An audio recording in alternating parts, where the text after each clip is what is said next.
오늘 저희들이 읽은 에스겔 골짜기의 마른 뼈 환상 이야기는 지금부터 약 2600년 전 이야기입니다. 바벨론 제국이 남쪽 유다를 3번이나 침략을 해서 결국은 멸망시켜버린, 이스라엘로 보면 굉장히 가슴 아프고 수치스러운 그런 역사적인 사건을 배경으로 하고 있습니다. 바벨론이 1차 침공해서 그때 다니엘과 그 친구를 비롯하여 그 중요한 인재들을 많이 잡아갔고요. 2차 때에도 여호야긴 왕과 제사장, 그리고 유명인 지식인, 청년들, 이런 사람들 한 1만 명 정도 잡아갔습니다. 11년 후에, 그러니까 586년, BC 586년에 세 번째 침공이 있었는데 그때 드디어 남쪽 유다가 완전히 멸망해버리고 맙니다. 에스겔 제사장은 선지자이면서 제사장입니다. 공부도 많이 했고요. 아주 가문 좋고 또 신앙 좋은 그런 귀족 집안의 제사장 아들입니다. 에스겔은 그것뿐만 아니라 애국심도 굉장히 좋은 그런 청년 제사장이었고요. 그래서 그에게는 하루도 빨리 고국에 돌아가서 살아계신 하나님 앞에 성전 문 열고 제사 드리는 것이 그의 꿈이고 소원이었어요. 그런데 어느 날 고국에서 어떤 사람이 올라왔는데 에스겔에게 절망적인 이야기를 듣게 하고 맙니다. 하나님의 거룩한 성 예루살렘이 불타버리고 무너져버렸다고 하는, 그리고 자기 고국이 완전히 바벨론에게 멸망했다고 하는 그 비보를 듣게 되면서 에스겔의 꿈과 희망은 산산조각 나버리고 맙니다. 33장 21절에 보니까 우리가 사로잡힌 지 12해 18째 달 5째 날에 예루살렘으로부터 도망하여 온 자가 내게 나와 말하기를 그 성이 함락되었다 하는데, 이 말을 들은 거예요. 그토록 돌아가고 싶었던 고국, 그 하나님의 거룩한 나라가 바벨론에게 완전히 함락되어 버렸다는 그런 비보를 듣고 에스겔은 다시 절망에 빠져버리고 맙니다. 거룩한 성 예루살렘만큼은 절대 망하지 않을 것이라고 믿었는데 하나님의 성전이 불타고 무너졌고 성전 기물들이 다 파괴되고 약탈당하고 들어서는 안 될 그 기막힌 이야기를 들었을 때에, 그리고 에스겔이 그 말을 듣고 잠을 이루지 못하고 절망에 빠져 신음하고 있을 때에 하나님이 찾아오셔서 신비한 환상을 하나 보여주시는데, 그 환상이 오늘 우리가 읽은 에스겔 골짜기 마른 뼈들의 환상입니다. 그 환상 내용이 무엇입니까? 1절에 보니까 여호와께서 권능으로 내게 임하시고 그의 영으로 나를 데리고 가서 골짜기 가운데 두셨는데 거기 뼈가 가득하더라. 첫째는 여호와 하나님이 권능으로 내게 임재하시고 라는 말씀입니다. 사랑하는 성도 여러분, 우리는 여기서 아주 중요한 사실 하나를 짚고 넘어갔으면 좋겠습니다. 우리에게 무슨 일이 있기 전에는 항상 먼저 하나님의 임재가 나타난다고 하는 사실입니다. 우리에게 부흥이 임하고 치료와 회복이 임하기 전에는 먼저 하나님의 임재가 내게 나타난다고 하는 사실입니다. 1절에서 맨 먼저 나오는 말씀이 여호와께서 권능으로 내게 임하시고 라는 말씀이에요. 사랑하는 성도 여러분, 오늘 우리에게도 예배 드리는 이 시간, 이 자리에 성령 하나님의 임재가 가득 나타나서 우리의 예배가 더 기쁘고 감사하고 능력 있고 살아있는 그런 예배가 하나님께 드려지는 시간 되시기를 주님의 이름으로 축원해 드립니다. 하나님의 임재가 어느 때보다도 예배 시간에 나타나는 것은 지극히 당연한 현상입니다. 예배 드리다가 어떤 때 나도 모르게 눈시울이 붉어지고 입술이 부르르 떨리기도 하고 가슴이 뜨거워지기도 하고 가슴이 울컥울컥 할 때에 그때 성령 하나님이 내게 찾아오셔서 내 마음을 감동시키는 그 순간인 것입니다. 그때가 예배 시간. 할렐루야. 이 시간 성령 하나님의 임재가 우리 가운데 충만하게 나타나셔서 우리 예배의 기쁨과 예배의 감격이 강같이 흘러넘칠 뿐만 아니라 우리 가운데 몸과 마음이 불편하신 분들에게 큰 치유와 치료 역사가 일어나는 그러한 축복의 시간이 되시기를 예수님 이름으로 축원해 드립니다. 모든 소망이 사라지고 물거품이 되었을지라도 그 절망적인 타이밍에 하나님께서 우리들을 잊어버리지 아니하시고 그날 에스겔에게 찾아오셨습니다. 그리고 그를 어디론가 이끌고 갔습니다. 2절 하반절에 보니까 그의 영으로 나를 데리고 골짜기 가운데 두셨는데 그랬어. 그리고 거기 뼈가 가득하더라. 뼈가 가득한 뼈 무더기 가운데로 에스겔을 이끌고 성령 하나님께서 이끌고 가셨던 것입니다. 여러분, 어떤 전쟁이든지 큰 전투는 골짜기에서 주로 전투가 벌어집니다. 그래서 그 골짜기에는 군인들의 시체들이 백골이 되어서 산더미같이 쌓이게 되는 것이죠. 보나마나 바벨론이 쳐들어오니까 이스라엘 군대가 예루살렘을 지키기 위하여 운명을 건 한판 승부가 그 에스겔 골짜기에서 있었던 것이 분명합니다. 그런데 당대 최강대국 바벨론 제국과 맞서 싸웠지만 비참하게 이스라엘의 군대가 패배를 하고 그곳에는 죽은 이스라엘 군대들의 시체들로 산을 이루고 있었다고 하는 사실입니다. 그 비참한 현장을 하나님께서 에스겔에게 지금 보여주고 계십니다. 2절에 보니까 그 뼈 사방으로 지나가게 하신즉 그 골짜기 지면에 뼈가 심이 많고 아주 말랐더라 그렇게 말씀을 하고 있습니다. 하나님께서는 왜 이스라엘 선지자에게 이런 으스스한 환상을 보여주고 계실까요? 뭔가 큰 일이 일어날 것 같은 비상한 일을 지금 암시하는 그런 환상이 아니겠습니까? 예전에 노인들은 죽은 부모가 꿈에 나타나면 자기도 죽을 것이라는 그런 어떤 흉몽으로 생각하고 걱정했던 말을 저도 몇 번 듣고 그렇게 자랐습니다. 에스겔이 그 많은 해골과 인고를 보는 것은 불길한 그런 흉조였을 것이 분명합니다. 저도 얼마 전에 이상한 꿈을 하나 꿨어요.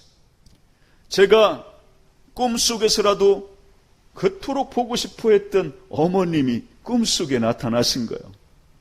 생전에 어머니가 신앙생활을 잘하셨는데 그 좋은 모습으로 그렇게 나타나셨어요.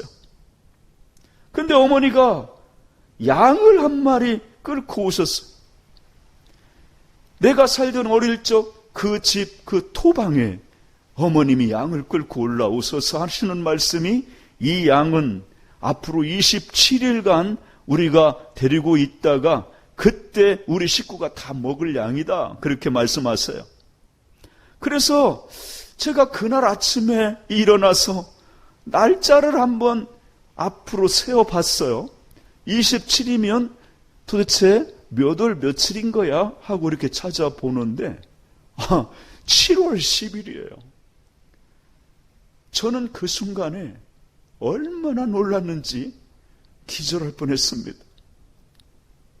왜냐하면 그날이 우리 김한나 권사님 일천 번제가 끝나는 날이거든요. 그 날짜가 확인되는 순간 제 몸에는 소름이 쫙 끼쳐. 아주 비상한 꿈이라는 예감이 분명하게 저의 가슴을 두근거리게 했습니다.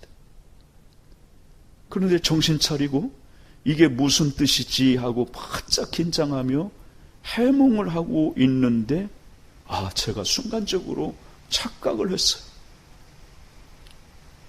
우리 김한나 권사님 1000번째가 끝나는 날은 7월 10일이 아니라 7월 20일이었어요. 우리 권사님 1000번째 시작하는 그 첫날부터 제가 컴퓨터로 계산을 해서 천일을 계산을 해서 그 끝나는 날을 적은 메모지, 그 메모지를 강대상 그 돌틈 사이에다가 조그마하게 보이도록, 날짜가 보이도록 제가 꽂아놨었거든요.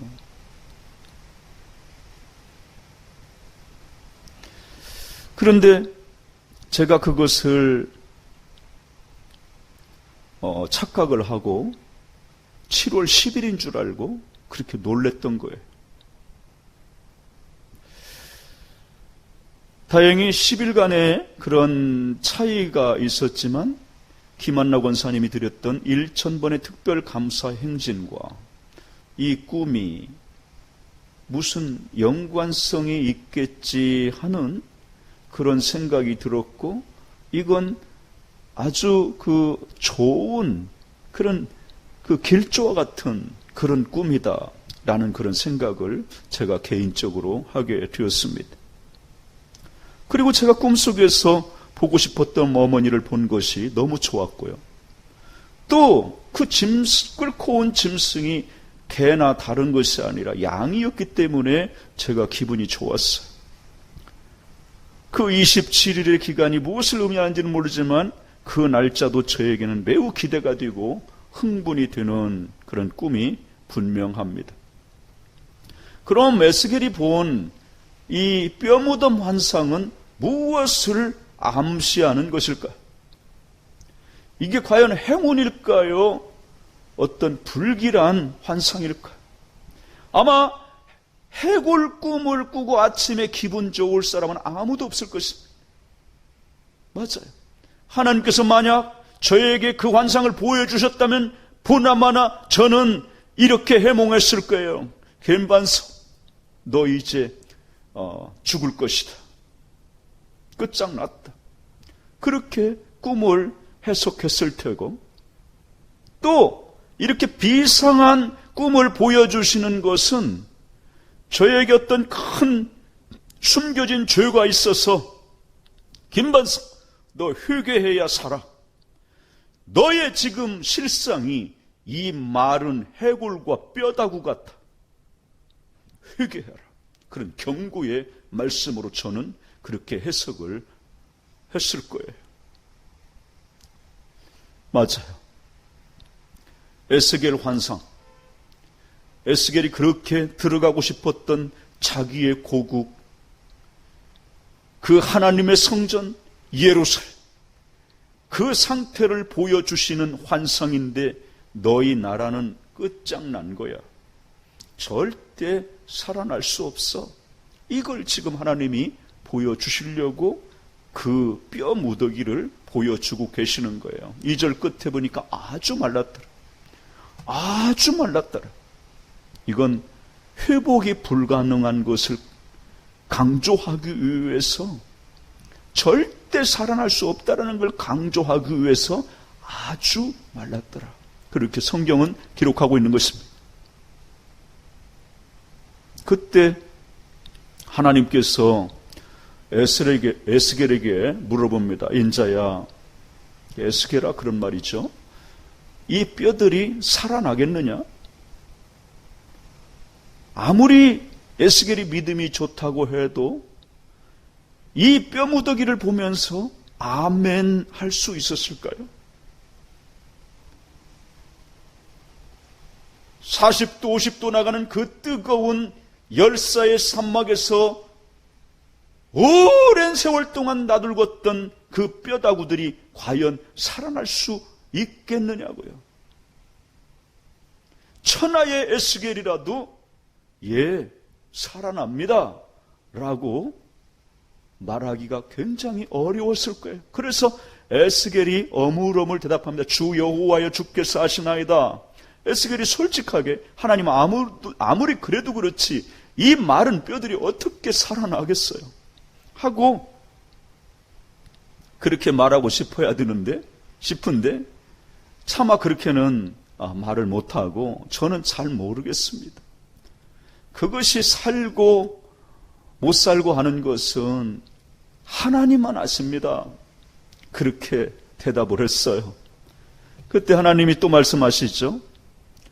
에스겔아, 너는 이 뼈들에게 말을 하라. 그렇게 알려주십니다.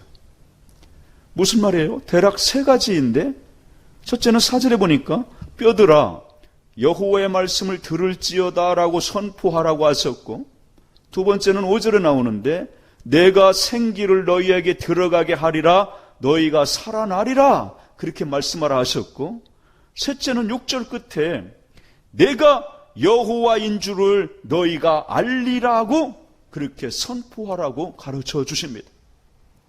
에스겔이 하나님 말씀대로 그대로 선포했어요. 그런데 진짜 신비한 일이 일어나죠. 뼈들이 달그닥달그닥 소리를 내면서 이 뼈 저 뼈 들어맞고 연결되더니 뼈에 근육이 붙고 살이 오르고 피부가 덮여서 비록 움직이지는 못했지만 사람의 형체를 가진 인형처럼 그들이 그렇게 만들어진 거예요. 그때 또 하나님이 말씀하세요. 에스겔아, 다시 한번 외쳐라. 이번에는 공중을 향하여 생기들에게 선포하라. 9절 하반절에 보니까 생기야 사방에서부터 와서 이 죽음당한 자에게 붙어서 살아나게 하라. 이렇게 명령을 하라고 하셨는데, 그랬더니 진짜 어디서 왔는지 생기들이 나타나서 그것들에게 들어가는데 허수아비 같던 인형 같은 존재들이, 그 군인들이 다 살아나는데 그 수가 얼마나 많았던지 성경에 보니까 큰 군대와 같더라 그렇게 말씀을 하고 계십니다. 자, 그럼 우리는 여기서 이 환상을 해몽을 해야 됩니다. 그런데 성경에서 아주 친절하게도 다 해석을 해주고 계세요. 제가 11절부터 14절까지 한번 봉독해 드리겠습니다. 또 내게 이르시되 인자야 이 뼈들은 이스라엘 온 족속이라. 이 뼈들은 이스라엘 온 족속이라. 그들이 이르기를 우리의 뼈가 말랐고 우리의 소망이 없어졌으니 우리는 다 멸절되었다 하느니라. 12절에 그러므로 너는 태어나여 그들에게 이르기를 주 여호와께서 같이 말씀하시기를 내 백성들아 내가 너희 무덤을 열고 너희로 거기에서 나오게 하고 이스라엘 땅으로 들어가게 하리라. 이스라엘 백성들은 그 뼈들처럼 우리가 이렇게 말라버렸고 소망이 다 끊어져 버렸으니 우리는 다 멸절된 것이다. 그렇게 그들이 독백을 하고 있는데 하나님이 NO! 내가 너희 무덤을 열 것이다. 너희도 그 무덤에서 나오게 하고 이스라엘 땅으로 너희들을 들어가게 하리라. 그렇게 말씀하시는 거예요. 13절에서도 내 백성들아 내가 너희 무덤을 열고 너희로 거기서 나오게 한즉 너희는 내가 여호와인 줄 알리라. 또 말씀하세요. 내가 너희 무덤을 열고 너희로 거기에서 나오게 한즉 그때야 너희가 내가 여호와인 줄을 알리라. 14절에 내가 또 내 영을 너희 속에 두어 너희가 살아나게 하고 내가 또 너희를 너희 고국 땅에 두르니 나 여호와가 이 말을 말하고 이른 줄을 너희가 알리라. 여호와의 말씀이니라. 내 영을 너희 속에 두어 너희가 살아나게 하고 성령을 너희 속에 두어 너희를 살려줄 것이고 너희를 너희 고국으로 돌아가게 하리니 그때야 너희들이 내가 여호와인 줄을 알리라. 에스겔은 이 뼈 무더기를 보면서 이제는 꼼짝없이 죽었구나. 우리나라는 아무런 소음악이 없구나. 우리나라는 완전히 멸망해버렸구나. 그렇게 절망하는 그 타이밍에 죽은 뼈들이 살아나고 움직이더니 다시 큰 군대로 일어섰는데 하나님이 그때 하신 말씀이 내가 너희들의 무덤을 열고 거기서 나오게 하고 너희 내 영을 너희 속에 두어서 너희들을 살아나게 하고 너희들을 고국 땅으로 돌아가게 해 주시리라고 이렇게 말씀을 하시자 에스겔은 그때야 가슴을 쓸어내리기 시작합니다. 이 환상은 겉으로 보기에는 죽을 환상이에요. 아주 불길하고 흉측한 그런 환상이었는데 그 속에는 하나님의 축복과 은혜로 가득 차 있는 축복 중에 축복의 환상이었던 것입니다. 사랑하는 성도 여러분, 우리에게도 이렇게 불가능하고 불행한 일이 하나님의 기적으로 뒤바뀌는 놀라운 역전의 축복이 여러분 삶 속에 일어나기를 주의 이름으로 축원해 드립니다. 저는 이 설교를 하기 전에 저희 교회의 문제, 우리 성도 가정의 문제, 그리고 국가의 경제 문제, 코로나 문제 등 많은 절반적인 문제를 놓고 기도를 했었어요. 그렇잖아요. 우리가 다 그런 문제로 기도하는 거 아니겠습니까? 저에게는 이런 문제들이 마치 에스겔 골짜기의 마른 뼈들과 같은 그런 문제였습니다. 어쩌내기도 저는 그렇게 기도했습니다. 하나님, 과연 이 뼈들이 살아나겠습니까? 기도하면서 그렇게 하나님께 제가 물었습니다. 하나님께서 반서가 이 뼈들이 살아나겠느냐 하고 물어보셔야 하는데 오히려 내가 하나님께 물어보는 것입니다. 하나님, 이 뼈들이 살아나겠습니까? 목사가 믿음도 없고 버릇도 없이 하나님께 물어보는 거예요. 하나님은 전지전능하신 하나님, 죽은 자를 살리신 하나님, 없는 것을 있게 하시는 하나님, 불가능을 가능케 하시는 하나님이시거늘 목사가 그런 하나님에게 하나님, 이 뼈들이 살아나겠습니까? 하고 되묻는 것이 얼마나 이게 망측한 그런 질문이에요. 그런데 제가 기도하는 그 기도의 제목들이 너무 인간적으로 소망이 없고 절망적인 것들이었기 때문에 제가 그렇게 물어보지 않을 수가 없었어요. 무슨 문제예요? 하나님, 이 수십 년 된 알코올 중독이 치료될까요? 수십 년 묵은 이 가정 불화가 다시 회복될 수 있을까요? 의사도 못 고치고 약도 못 고치고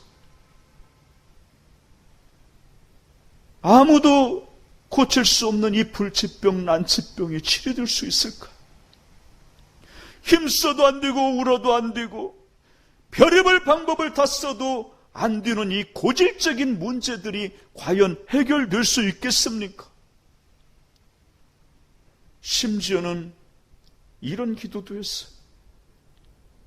여러분, 예배 끝나고 교회 나가시면서 1층 유리문 앞에 놓여진 화분을 하나 보세요. 그 화분에 심겨져 있는 그 고목나무 같은 나무가 복고소철이라고 하는 나무예요. 완전히 말라서 다 죽어버렸습니다. 이파리는 다 떨어져 버리고. 그런데 이게 수십 년 된 나무거든요. 제가 너무 귀하고 아까워서 꼭 살려내고 싶은데. 그래서 내가 누구에게 얘기했더니 어떤 분이 그 막걸리를 물에 희석해서 그걸 주면 살아난다고 해서요. 목사가 막걸리 사다가 그것까지 먹였어요. 그런데 전혀 살아날 기미가 보이지 않아요. 너무 말라버렸고 희끗희끗하니 곰팡이가 필 정도니까 이건 끝난 거죠. 제가 그 나무를 생각하면서 하나님, 저 복호수철같이 완전히 죽어 보이는 것 저것도 살아날 수 있나요? 하고 물어본 거예요. 하나님, 살아날까요? 저 나무처럼 바짝 말라버린 우리 성도들의 문제, 이거 해결될까요? 근데 하나님께 저에게 감동을 주세요. 살아난다. 예스, 살아난다. 다만 성령이 너희에게 임하시면 살아난다. 오늘 설교 제목이 생기를 너희에게 들어가게 하리라, 그 말씀이잖아요. 5절 말씀인데, 이 생기는 1절에 나오는 그의 영, 그의 영이 하나님의 영, 성령이잖아요. 그 생기, 그 영, 신약 성경에서는 퓨뉴마라고 그렇게 표기를 하고요. 구약 성경에서는 르아흐라고 얘기하고요. 영어로는 브레스, 입김, 호흡, 숨, 그런 것, 그렇게 말을 하는 것. 그 생기. 수십 년 된 알코올 중독자에게 하나님이 호하고 숨을 불어넣으시니까 술꾼이 살아나 버리는 것입니다. 제가 그런 친구 보았어요.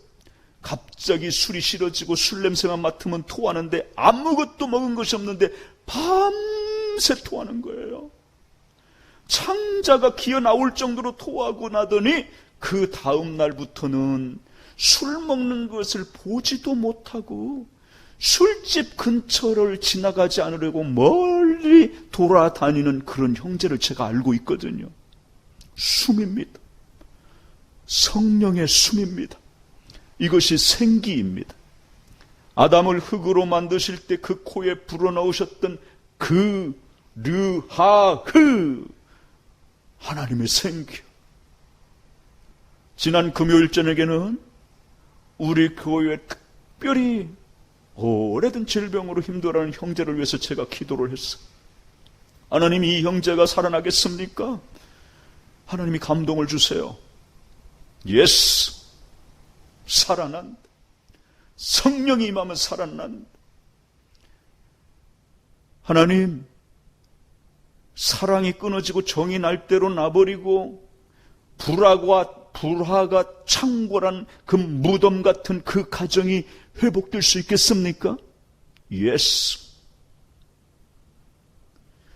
공기 중에는 산소도 있지만 연탄가스 같은 일산화탄소, 이산화탄소, 우리 몸에 해로운 그러한 가스도 있어요.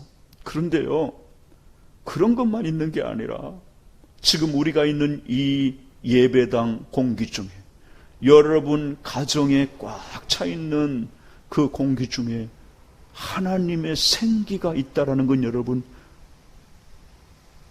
느껴지십니까? 있어요.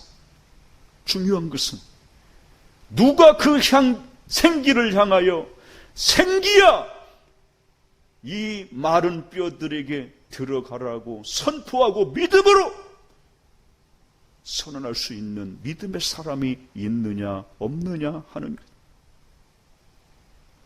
생기가 있어. 생기야, 사방에서부터 와서 이 죽음당한 자들에게 붙어서 살아나게 하라. 왜 죽은 가정이 살아나야 돼요? 가정이 살아나야 하는 이유가 뭐예요? 그걸 성경에서 말씀하세요. 첫째로 그가 살아나야, 가정이 회복돼야 그 사람들이 하나님이 여호와인 것을 알기 때문에 그래요. 13절에 내 백성들아, 내가 너희 무덤을 열고 너희로 거기에서 나오게 한즉 너희는 내가 여호와인 줄 알리라. 둘째로 성령이 우리 안에 계신다는 것을 알려주기 위해서, 그 성령 하나님이 내 안에 계신다는 것을 우리로 하여금 알게 해주시기 위해서 하나님이 우리를 살려주신다고 하는 사실입니다. 14절에 보니까 내가 또 내 영을 너희 속에 두어 너희가 살아나게 하고, 우리는 여기서 희망의 메시지를 들을 수가 있습니다. 우리 안디옥 교회 성도님들도 오늘 말씀을 통해서 죽은 자를 살리시고 불가능을 가능케 하시고 없는 것을 있게 하시는 전능하신 하나님을 오늘 이 시간 이 자리에서 만나시기를 주님의 이름으로 축원해 드립니다. 왜 하나님의 백성은 망하지 않습니까? 첫째로 내 믿음이 아직 약해서 하나님을 잘 모르기 때문에, 나를 살려내셔서 전능하신 하나님, 살아계신 하나님을 알게 해 주시려고 우리를 살려주신다고 말씀하고 계세요. 13절에 너희 무덤을 열고 거기서 나오게 해서 내가 여호와인 것을 알게 하리라. 여러분의 무덤이 뭐예요? 지금 내 무덤이 뭐예요? 무덤 있잖아요. 다 있잖아요. 무덤 없으세요? 무덤 있잖아요. 하나님께서 내게 성령을 보내주셔서 우리가 그 무덤문을 활짝 열고 예수님이 부활하셨던 것처럼 우리들의 문제를 해결해 주시겠다, 그런 말씀이시잖아요. 또 한 가지, 내가 살아나도록 내 속에 생기를 부어주신다는 메시지예요. 내가 믿음이 없기 때문에 때로는 하나님을 원망하고 의심하고 불신하는 거니까 나의 약한 믿음을 그대로 두지 않으시고 하나님께서 성령의 생기를 부어주셔서 나로 하여금 믿음 좋은 하나님의 자녀로 그렇게 살려주시겠다고 말씀하고 계세요. 내가 지금은 사는 게 하도 고통스럽고 복잡하기 때문에 때로는 푸념도 하고 어린 양도 하고 투정도 하지만 하나님께서는 그런 나를 징계하고 벌을 내리시는 것이 아니라 네가 성령 충만하지 못해서 그러는구나, 네가 성령이 너에게 임하면 네가 살아날 것이니 내가 그 성령을 너에게 부어주겠다, 그렇게 말씀하고 계세요. 그럼 아까 제가 말씀드린 그 1층의 복고소처럼 그건 어떻게 하나님이 살려주실까요? 살려주실까요? 안 살려주실까요? 나무는 인격이 아니기 때문에 하나님이 임재할 수가 없어요. 그리고 그런 것까지 다 성령이 살리실 것이라고 그렇게 말하고 제가 나무에다 대고 안수하고 기도하면요, 자칫 잘못하면 김반석 목사 신비주의자 이단 소리 듣기 십상이에요. 맞아요. 우리가 무슨 일마다 성령께서 해 주실 거야, 성령 충만하면 다 해결될 거야, 그러면서 내가 할 일까지 성령 하나님께 떠넘기고 또 내가 잘못해서 내 죄 때문에 어떤 일이 꼬이고 힘들어졌는데 그 내 잘못까지 마귀가 그랬다고 마귀 탓하는 것도 마찬가지요. 저 꽃나무 정도야 목사가 얼마든지 잘 기를 수 있는 문제 아닐까요?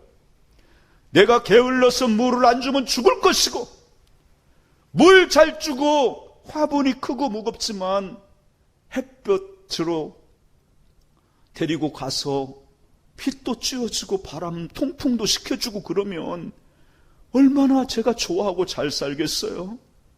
그런데 내가 게을러서 말라 죽여놓고 성령 하나님께 살려줄 거예요, 안 살려줄 거예요 하고 성령 하나님의 능력을 저울질하고 시험하는 것은 이건 무례한 짓이에요. 제가 무슨 말을 하는지 여러분은 지혜로우시니까 잘 알아들으실 줄로 믿습니다. 성령께서 하실 일은 성령이 하십니다. 내가 못하는 일은 성령이 하십니다.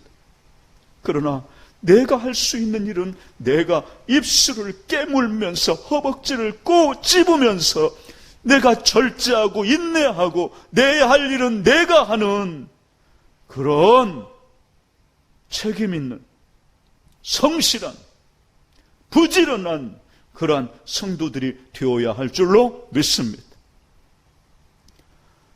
또 내 문제를 해결하기 위하여 우리가 더 많이 기도하고 더 많이 노력해야 하는 것은 맞는 말이지만 그래도 안 되는 일들이 얼마나 많이 있어요. 여러분, 기도 안 해서 무슨 일이 지금 안 풀어지는 거 아니잖아요. 얼마나 기도 여러분 열심히 하십니까? 그런데도 안 되는 건 안 되잖아요. 예, 그런 때 이제 성령 하나님의 도우심이 필요한 거예요. 그때 성령의 생기가 내게 들어오면 그 무덤이 열리고 내 문제가 해결되는 거예요. 생기예요. 성령의 생기예요. 그것이 들어오면 우리의 몸이 치유되고 치료되고 회복되고 내 성품과 인격과 나의 삶이 변화되어지고 새로워지는 것. 중요한 것은 우리가 그 성령 하나님을 사모하고 그분을 의지하고 내 안에 계신 성령님 존중해드리고 인정해드리고 항상 성령 하나님이 내 안에 계신다라는 것을 인식하고 그렇게 살면 내가 내 일을 하는 것이 아니라 성령 하나님께서 내 일을 해 주실 줄로 믿습니다. 성령이 임하시면 성령의 생기가 내 삶 속에 들어와서 에스겔 골짜기 마른 뼈들이 살아나서 큰 군대를 이룸과 같이 우리도 살아날 줄로 확신합니다. 믿음으로 아멘하시고 여러분 살아나시고 일어나셔서 하나님의 위대한 영광을 선포하시는 그런 하나님의 은혜 받은 하나님의 축복을 받은 주인공들이 다 되시기를 주님의 이름으로 축원해 드립니다. 기도하십니다. 죽은 자를 살리시고 없는 것도 있게 하시며 모든 불가능을 가능케 하시는 전지전능하신 하나님 아버지, 주님의 위대하신 능력과 권능을 찬송하고 경배해 드립니다. 우리가 힘써도 안 되고 울어도 안 되고 힘으로도 능으로도 안 되는 그런 문제들을 우리 하나님께서 하나님의 권능과 기적으로 해결하여 주시고 세상 것을 끊어버릴 수 있는 기적도 베풀어 주시옵시고 우리들의 가정의 문제들도 해결하여 주시고 의술로도 안 되고 약으로도 안 되는 난치병들을 치료해 주시고 우리 자녀들의 문제들도 하나님께서 신속하게 해결해 주시고 고쳐주시고 치유하여 주시옵소서. 우리 주 예수 그리스도 거룩하시고 권세 있는 이름으로 감사하며 기도드리옵나이다. 아멘.